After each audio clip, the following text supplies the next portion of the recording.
안녕하세요. 부자근육 트레이너 백승희입니다. 어, 제가 유튜브 촬영을 잘 하진 않아요. 그래서 아직도 이 화면을 찍는다거나 그리고 이제 편집하는 능력이 없어요. 그래서 아마 제가 이 프로그램을 통해서 찍더라도 중간에 편집본 없이 그대로 나갈 것 같아요. 그래서 말 실수를 한다거나 뭐 조금 이렇게 버벅거리거나 하더라도 이해해 주세요. 네, 모든 걸 다 잘할 순 없잖아요. 네, 그나마 제가 좀 잘하는 거에만 집중하도록 하겠습니다. 조금 더 나아지지 않겠어요? 그죠? 어, 이번 회차에서는 무슨 얘기를 하려고 하느냐면요. 스피드 옥션이라고 하는 이 프로그램을 보시면 이제 유료 정보 경매 사이트인데 이런 사이트를 이제 보시면 그날 그날의 어떤 진행되는 그 법원의 상태를 볼 수 있어요. 2018년 11월 달에 그 달력표고요. 경매 물건들이 날짜별로 쭉 진행이 될 건데 오늘은 2018년 11월 13일 화요일 날 전국에 있는 법원들의 진행 상황이고요. 저는 오늘 어디를 다녀왔느냐면 서울 서부지방법원을 다녀왔습니다.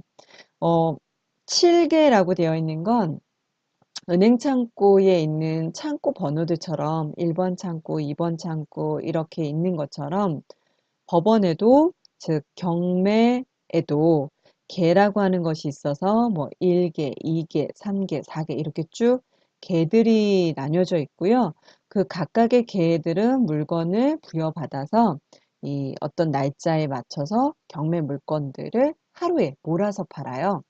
오늘은 즉 11월 13일은 경매 7개의 물건들이 쭉 나온 거죠.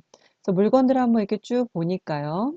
유찰, 뭐 변경, 취하, 매각되는 건들에 대한 뭐 물건도 있고 그 다음에 종류별로도 나타나 있는데 아파트 4건, 주택 1건, 다세대 빌라 8건, 상가 점포 2건, 노유자 시설 1건, 임야 1건, 도로 1건, 뭐 승용차 자동차 1건 이렇게 돼 있네요. 약 물건 수가 20건이 넘지 않으니까 굉장히 물건 수가 적은 편이에요. 그런데 여러분들 조금 의아하실 거예요. 최근에 뭐 인터넷 같은 곳을 검색을 하다 보면 최근에 경매 물건이 굉장히 많이 늘어나라는 뉴스를 보신 적이 있을 거예요. 실제로도 물건들이 많이 늘어났어요. 근데 오늘은 이날은 물건이 많지 않아서 그런 것일 뿐이지 최근에 물건들은 굉장히 많이 늘어나 있는 상황이고요. 그거에 대한 어느 정도 코멘트를 좀 해드리자면 제가 요즘 최근에 가장 많이 생각이 드는 게 뭐냐면 저는 경매를 2009년도부터 시작을 했어요. 한 1월 달 정도쯤 됐으니까 지금 현재 2018년도 11월 달이니 제가 뭐 한두 달을 이렇게 감안을 하면 약 9년 정도 전에 시작을 한 건데요. 제가 시작을 했던 2009년도는 어떤 시점이었느냐면 2006년도부터 부동산 가격이 최근에 저희가 겪었던 몇 년 전의 이 사례하고 되게 비슷해요. 그래서 2006년도부터 2009년도까지 정말 부동산 가격이 거의 2배로 올랐다라고 할 정도로 급격하게 막 올랐었던 시절이에요. 근데 제가 경매를 딱 시작하는 2009년도에 네, 정점을 찍고 예, 물건들이 가격이 좀 떨어지거나 이제 그때는 세계적인 금융 위기라고 하는 서브프라임 모기지 론이라고 하는 사태가 있었기 때문에 뭐 부동산 가격이 급락하는 상황이었고요. 그래서 2010년을 뭐 지나서 2011년, 12년, 13년, 14년도까지 거의 바닥을 쳤으니까 거의 2009년도를 지나 10, 11, 12, 13, 14 거의 5년 동안 이 내리막 장세, 즉 하락 장세였다고 보시면 될 것 같아요. 그래서 저는 경매를 정말 딱 정점을 찍은 시점으로부터 하락장을 찍었던 2014년도까지 이렇게 쭉 직업이 아닌 공부하는 입장에서 지켜봤었는데요. 지금 2018년도에 한 11월이 넘어서면서부터 제가 경매를 배웠던, 시작했던 그 시점의 느낌하고 굉장히 많이 닮아 있다라는 느낌을 받았습니다. 그래서 어, 앞으로 2019년도부터는 제가 겪었던 그 연도와 비슷하게, 그래서 부동산에는 뭐 10년 주기설이라고 하는 얘기들이 있는데, 저는 그 10년을 여러 번을 겪은 사람은 아니기 때문에 무엇라고 단정하기는 어렵겠지만, 제가 겪었던 그 짧은 10년의 사이클링을 놓고 봤을 때 참 비슷하다. 그때의 모습과 상황과 이런 느낌이 굉장히 많이 느껴지는 거죠. 그때 상황은 어땠었느냐면요. 부동산이 매매로 매각이 되지 않으니까 그 어쩔 수 없이 경매로 이제 물건을 팔아야 되는, 그래서 채권자들한테 돈을 돌려줘야 하는 그런 사태들이 이제 더 많이 벌어지게 됐고 굉장히 물건들이 많이 쏟아져 나왔어요. 어, 이걸 좀 부정적으로 생각하시는 분들이 있어요. 뭐, 최근에는 뭐 유튜브가 됐던, 방송이 됐던, 뭐 책들이 됐던 대부분의 논지가 이제 부동산 시절은 끝났다. 뭐, 대폭락 시대가 온다. 그런데 이런 책의 화두가요, 언제도 또 있었느냐면 2010년, 2011년 정말 어마무시하게 많았습니다. 물론 그때도 뭐 어떤 금리라든지 세계적인 뭐 상황, 정세를 이제 모두 다 비유해서 나왔던 거긴 한데요. 항상 부동산은 그렇게 성장하고 쇠퇴하고 것들을 어느 정도 사이클링을 그리면서 가고 있기 때문에 각각의 그 시점에 따라 장단점이 있어요.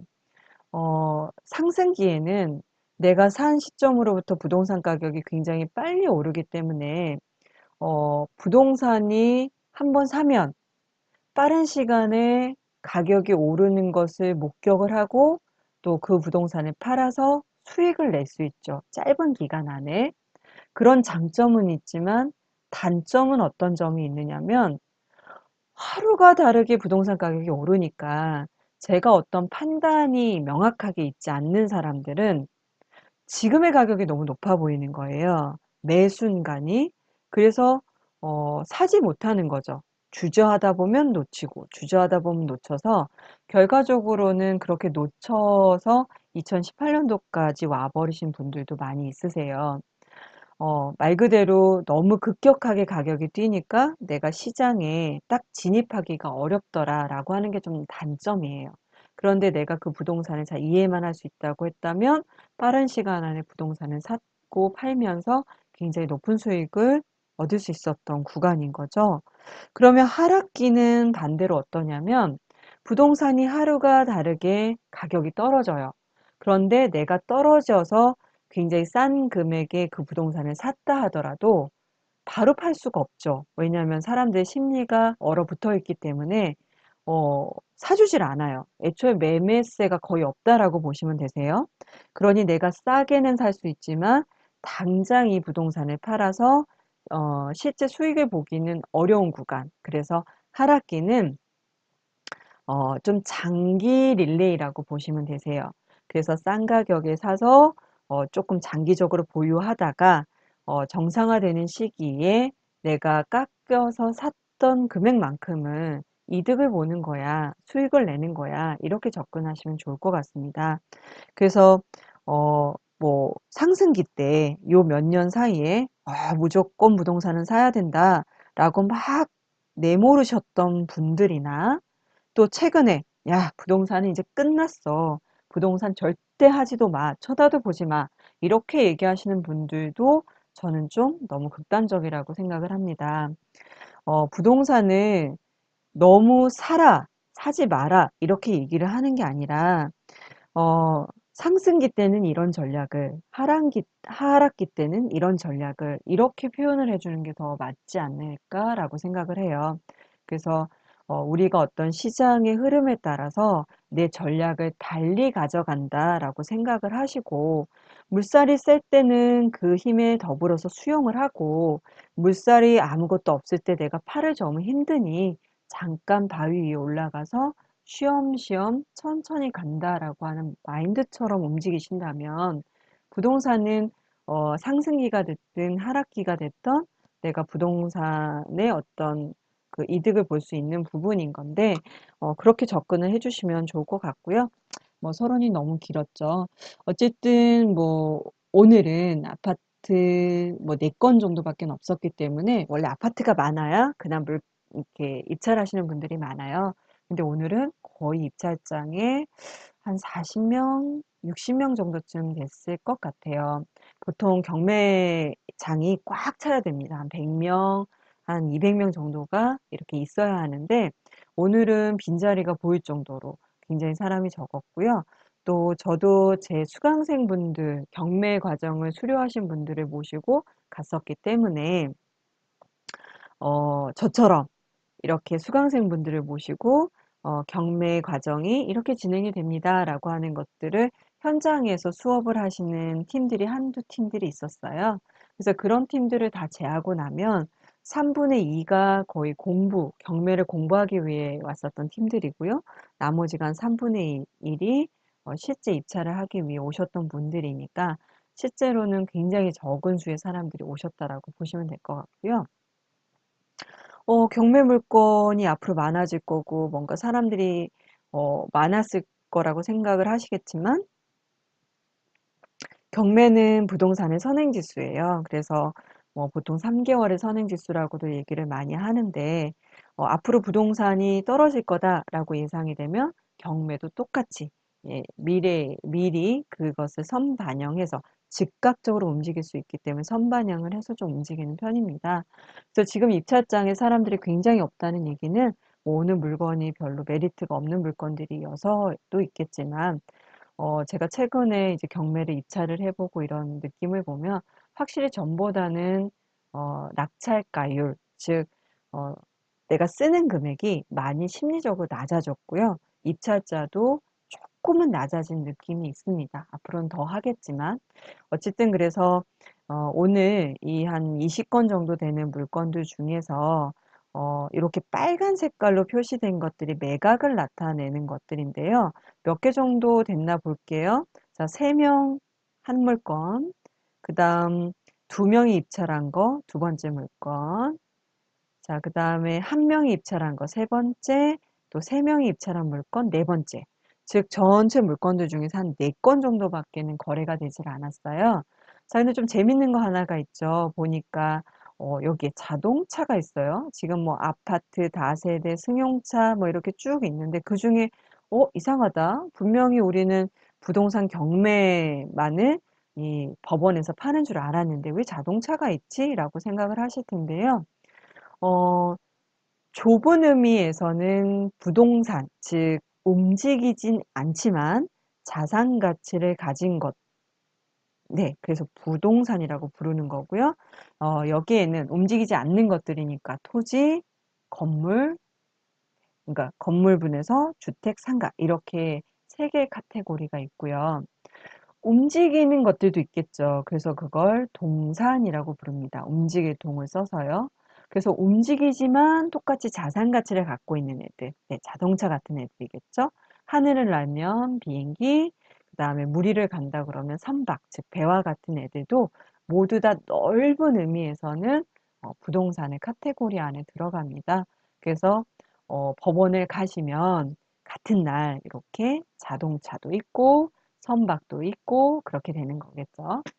자, 저희는 오늘 어떤 물건을 입찰을 했느냐면 진짜 입찰은 아니고요. 모의 입찰을 했어요. 모의 입찰이라고 하는 건 뭐냐면 주식에서도 보시면은 모의 투자라고 있잖아요. 내가 실제로 투자하기 전에 내가 진짜로 이 주식을 샀더라면 이렇게 됐을까 하는 걸 미리 한번 연습해 보는 거라서 저희도 모의 입찰을 수강생분들과 했어요. 그래서 그 물건은 뭐였느냐면 네, 은평구 가련동에 있는 스위트 빌라, 예, 요걸 했고요. 감정가는 1억 4천, 그리고 떨어져 있는 건 7,200까지 떨어져 있는데요. 자, 보시면 유찰이라고 되어 있죠. 그런데 솔직히 이 물건은요, 오늘 입찰자가 있었습니다. 근데 왜 유찰이냐?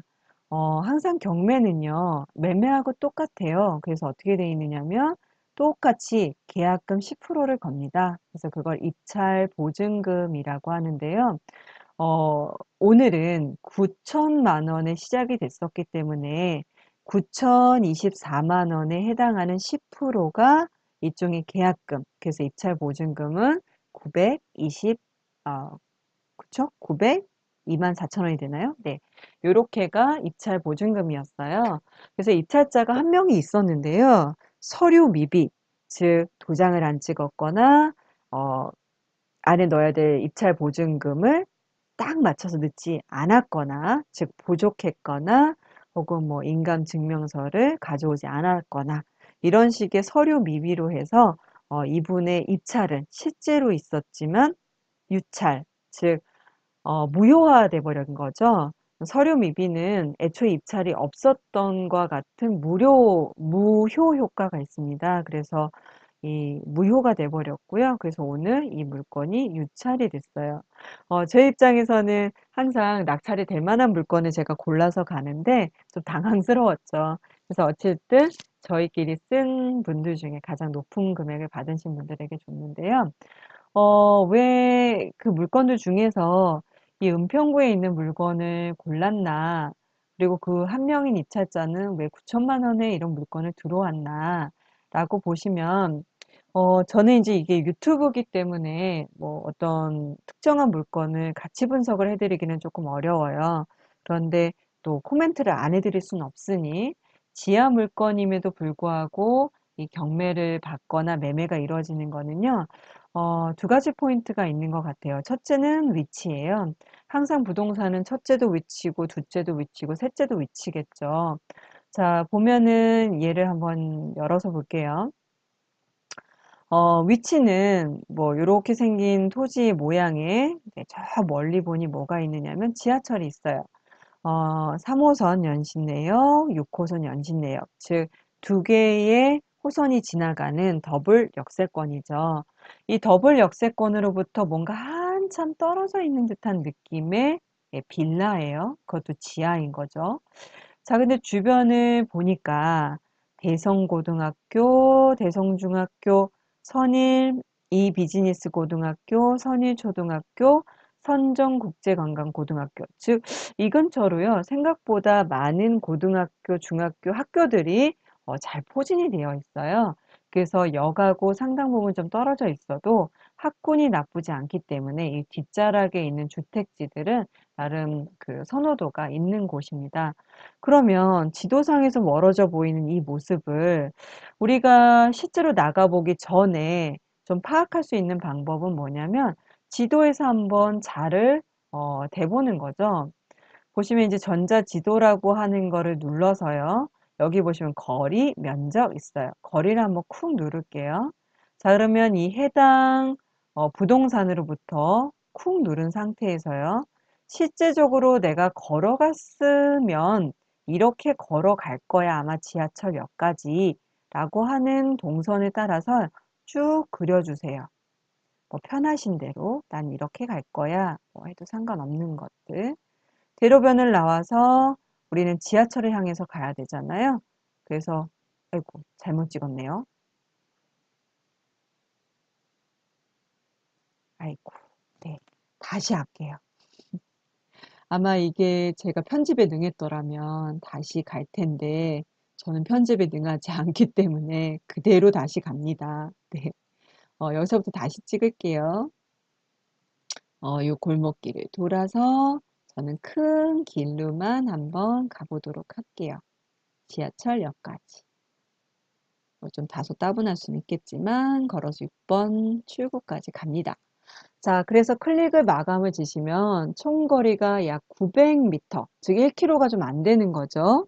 도보로는 약 13분, 뭐 자전거를 탄다면 3분 정도쯤 될 거야 라고 이렇게 표시를 하고 있네요. 보통은 우리가 어떻게 이해하기 쉽냐면 거리를 재자 그러면 어떻게 재시냐면 해당 거리로부터 직선으로 이렇게 재버리시는 경우가 많아요. 그러면 직선인 경우에는 뭐 780m니까 가깝네 라고 생각하실 수 있지만 걸어가는 통로의 방향에 따라서 굉장히 달라질 수도 있기 때문에 좀 전에 제가 했던 방식대로 직접 걷는다면 이럴 거야 라고 하는 동선으로 좀 파악을 해서 봐주시면 좋을 것 같고요. 그 길을 따라서 와봤더니 한 13분? 하지만 이거는 굉장히 빠른 남자의 걸음으로 걸었을 때 13분이니까 적어도 한 15분? 아이라든가 조금 걸음이 빠르지 않은 여성분들이 간다 그러면 20분 정도도 걸릴 수 있어. 요렇게 좀 이해를 해주시면 좋을 것 같고요.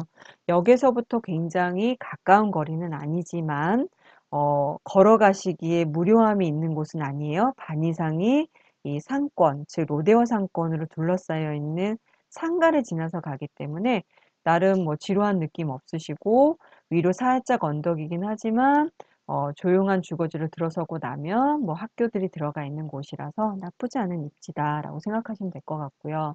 하지만 지하잖아요 라고 이제 얘기를 하시면 지하라고 하더라도 실질적으로는 이 물건은 또 다른 포인트는 뭐가 있느냐면 어, 토지 지분이 약 11평 정도쯤 되어 있는 거예요. 즉 우리가 좀 전에 살펴보았었던 연신내라고 하는 역은 현재도 더블 역세권이지만 2023년도쯤 완공이 될 GTX 즉 이 광역철도망인 GTX는 삼성역까지 거의 18분, 20분 이내로 이 연신내 주거를 갖고만 있으면 바로 삼성역까지 갈 수 있는 20분 내로 도달하는 가장 강력한 교통망이 될 거고요. 그 GTX가 들어서고 나면 여기는 나름 트리플 역세권이 되겠죠. 그러면 굉장히 많은 주거나 혹은 뭐 직장을 필요로 하는 어떤 일자리들이 창출이 될 수 있는 여지가 있는데 그곳에 땅을 11평을 가지게 되는 그런 의미가 있기 때문에 우리가 서울에 있는 땅을 만약에 뭐 1억 원저리만 살 수 있다라고 가정을 하면 1억 원저리 살 수 있다고 하면 11평을 나누는 거니까 한 평당 900? 이 정도면 뭐 경기도권역에 있는 땅을 사시는 거나 마찬가지입니다. 그래서 아무리 지하에 있는 거라 하더라도 내 땅을 11평을 확보하시는 거다라고 생각하시고 아마 요번에는 유찰이 돼서 12월 18일 날 7,200 최저가에 진행은 될 거예요. 이번 회차에는 분명히 낙찰자가, 즉 입찰자가 있어야 될 것으로 추정이 됩니다. 단 제가 여기를 가보진 않았기 때문에 뭐 녹이 쓸어 그 곰팡이가 쓸어 있다거나 혹은 뭐 침수 현상이 있다거나 뭐 이런 어떤 상황을 알 수는 없어요. 그래서 임차가 되느냐 안 되느냐를 알 수는 없지만 그 여부에 따라 임차가 가능한 상황이냐에 따라서 입찰가가 좀 높으냐 낮으냐일 거고요. 입찰은 있어야 된다라고 보여집니다. 그래서 12월 18일 날 좀 시간이 남긴 했지만 그때 만약에 낙찰이 되면 제가 다시 한번 이 물건에 대한 리뷰를 해드리도록 하고요. 저희 카페, 즉 부자근육 트레이닝 재테크 카페에는 낙찰가 맞추기라고 하는 이벤트가 있어요. 그래서 저희 카페의 회원이시기만 하면 본인이 생각하시는 낙찰가를 적어주시고 가장 가깝게 낙찰가와 가깝게 써주신 분을 한 3분 정도를 정해서 제가 도서 상품권 혹은 만 원권을 드리고 있습니다. 그래서 나름 혼자 공부하시기 무료하지 않게 뭐 그런 것들도 진행을 하고 있으니까 한번 이 물건은 제가 올려볼게요. 그래서 카페에 들어오셔서 나중에 얼마에 실제 낙찰이 되는지 본인도 한번 그 추정해 보시고 또 진짜로 낙찰이 얼마가 됐는지도 한번 리얼하게 파악해 보실 수 있으시면 좋을 것 같습니다. 오늘은 여기까지만 아주 간단하게 하기로 하겠습니다. 다음에 뵐게요.